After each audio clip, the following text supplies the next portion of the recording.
కవిత్వంలో సర్వసాధారణంగా అనిపించినప్పటికీ కూడా ఏదో ఒక పదం మొత్తం కవితను ప్రభావితం చేస్తుంది.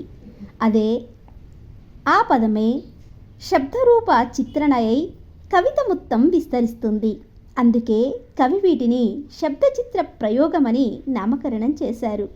అయితే ఇటువంటి శబ్ద చిత్రాల్లో అందవేసిన చేయి అయినటువంటి టీవీ భాస్కరాచారి గారు రచించినటువంటి ఒక శబ్ద చిత్రాన్ని మనం ఇప్పుడు తెలుసుకుందాం. అమృతమూర్తి అయిన అమ్మను కవి ఇట్లా కీర్తిస్తాడు.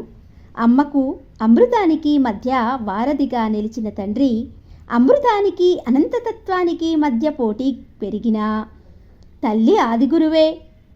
ఇక్కడ వేదవాక్కు అయినటువంటి నాస్తి వేదం పరం శాస్త్రం నాస్తి మధు సమే గృహు అనే పదానికి ప్రతిబింబంగా నిలిచిన శబ్ద చిత్రం అమృతమయి అమ్మ గురువు అనడం.